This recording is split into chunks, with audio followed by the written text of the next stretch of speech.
Днес ще си говорим за нещо, което звучи, направо налудничаво. Логиката на унищожението. Как, представете си, заплахата от тотална война всъщност се оказва, че е запазила мира? И как това оформило света, в който живеем днес? Това е въпросът. Ужасяващият въпрос, който увисва над света след 1945-та. Защото тогава на сцената излиза нещо съвсем ново. Оръжие, което може да сложи край на всичко, на цялата цивилизация. И изведнъж старите правила просто вече не важат. И ето го и ядреният парадокс. С появата на атомната бомба, представите за война, които са съществували от хилядолетия, просто се изпаряват.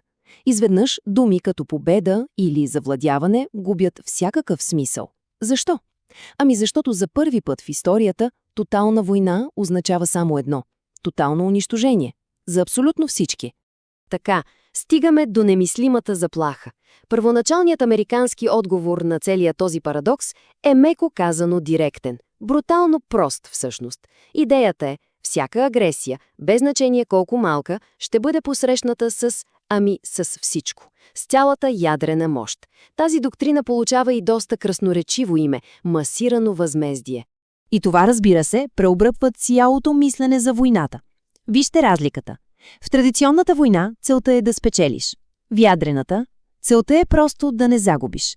Защото залогът е оцеляването. Играта вече не е как да победиш, а как да не загубиш абсолютно всичко. Обаче, тук се появява един огромен, критичен проблем.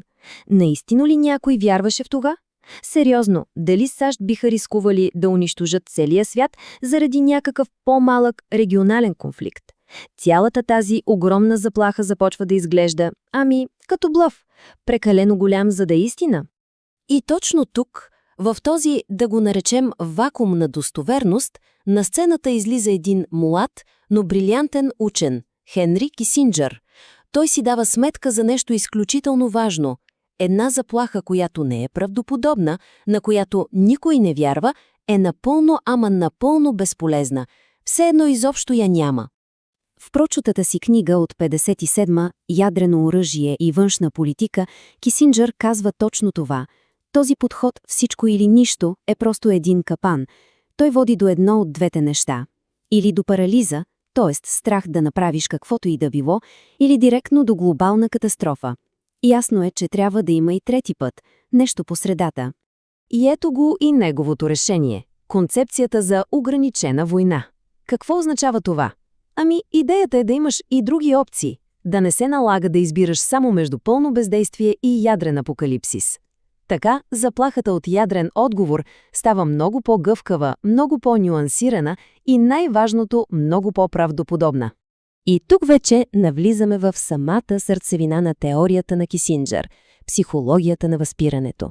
Защото за него, вижте, тук не става въпрос толкова за война, колкото за риск. Цялата работа не е просто военна стратегия. Не, тя е преди всичко психологическа игра. Точно така. Възпирането е психологическа, не военна победа. Целта, значи, не е да смажеш врага на бойното поле. Изобщо. Целта е да влезеш в главата му, да манипулираш начина, по който той преценява риска до такава степен, че той сам да реши никога да не атакува.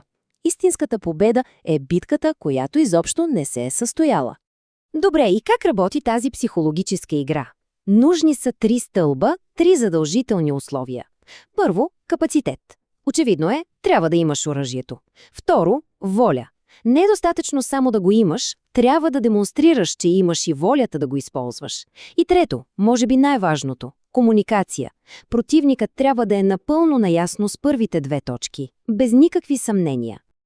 И така, какво е наследството от всичко това днес? Валидна ли е все още тази логика от студената война? Важно е да се разбере, че идеите на Кисинджър съвсем не остават затворени в някой университетски кабинет.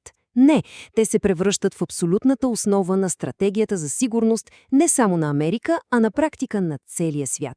И то за десетилетия напред. Тази теория наистина оформи външната политика на суперсилите през цялата втора половина на 20 век. Помислете за това. Почти всяко голямо решение по време на студената война е повлияно от тази логика. Тя буквално диктува правилата на онази невероятно опасна игра на покер с високи залози между САЩ и Съветския съюз. Добре, нека да обобщим основните изводи. Ако трябва да запомним 3 неща, те са следните. Първо, ядреното възпиране не цели да спечели война, а да я предотврати. Второ, една заплаха е абсолютно безполезна, ако не е правдоподобна. Достоверността е всичко. И трето, в своята същност възпирането е психологическа игра. Игра на нерви и прецизно управление на риска. И всичко това ни остава с един огромен последен въпрос за размисъл. Работи ли все още тази логика от студената война?